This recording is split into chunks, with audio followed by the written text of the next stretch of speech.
What are the connections between pre-Christian Euro-America and Vedic civilizations?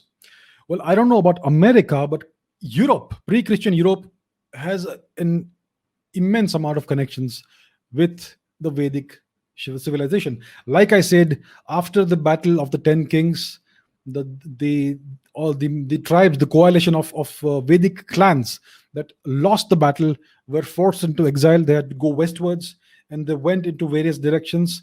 Uh, Let me again share this.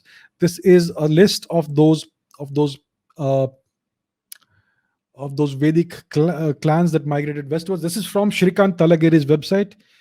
He's a great guy. You should check it out. He has done a great deal of work about this. So this is a list of all those clans. This is a partial list of those clans. There are many more, and these are the clans that gave rise to the various Indo-European people. So there is a great deal of connection between Europe and the Vedic peoples. Let me share something else here.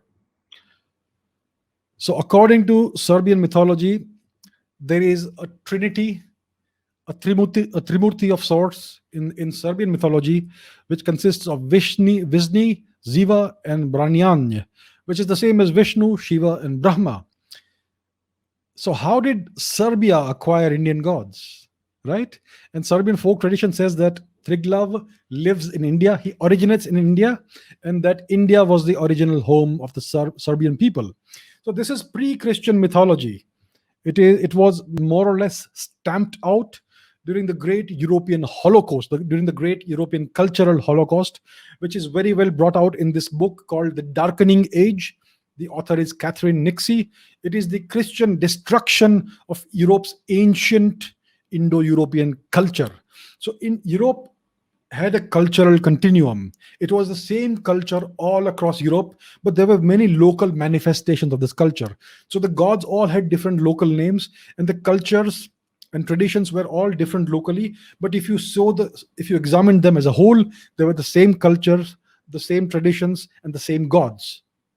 So all the way from Ireland into Eastern Europe, all the way to India through Iran, you had the same culture. This was an enormous cultural continuum, the same culture with lots of local manifestations. So to the untrained eye, they would look like different customs and different cultures. And especially after the Indo-European languages diversified and they became mutually unintelligible. So this looks at first glance like very different cultures, but it was one single cultural continuum.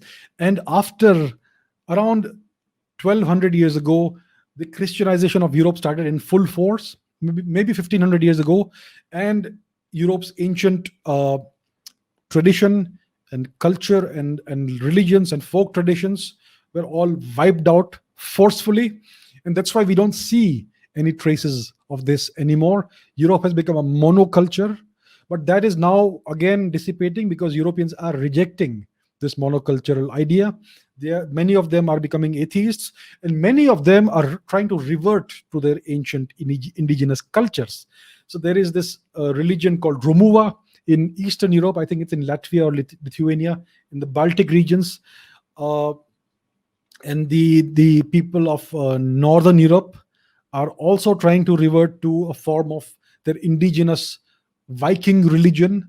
The Slavic peoples also, to some extent, are trying to, some of them are trying to reconnect with the pre-Christian Slavic traditions and culture and religion and the pantheon of gods, which is essentially a derivative of the Vedic pantheon of gods, right?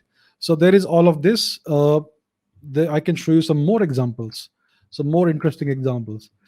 So in Lithuania, you find that traditional Lithuanian houses are adorned with the motif of two horse heads, which are called Asvinai in Lithuanian. These are the Baltic counterparts of the Rigvedic Ashwins, the divine horse twins. The Lithuanian word for horse is Aswa, and the Sanskrit word, as you know, is Ashwa. So that's another incredible example of the commonality of culture. Here's one more. The native Slavic name of Croatia is Hrvatska. It is derived from Old Persian Hravat, which is named after the ancient great river Saraswati, the region the Greeks called Arachosia. So once again, you have this evidence that is staring us in the face, right? Isn't it interesting? So there are incredible connections between India and ancient Europe. We just have to discover them. It's a fascinating uh, it's a fascinating thing. I don't know about the connections between ancient India and America. As of now, there is a great deal of what you would call circumstantial evidence, right? But we still don't have hard evidence. There was this Indian writer called Bhikshu Chaman Lal who wrote a book called Hindu America, in which he brought this out. It's like a century ago. That book was apparently banned in America, and people like Graham Hancock have done a great deal of work in uncovering the ancient history of the indigenous peoples of the Americas. He has found that it's much more ancient than what the mainstream historians tried to claim it was. But as of today, we don't have hard evidence of connections between ancient Vedic India and the ancient American peoples. Now, if the ancient Indians were able to travel to Australia by sea, it's not it's not hard to imagine that they could have gone further and gone all the way uh, to the Americas. It's possible, but as of today, we don't have hard, undeniable, unmistakable evidence. So that is something that is a matter for future research by future historians, or maybe current historians if they are so inclined.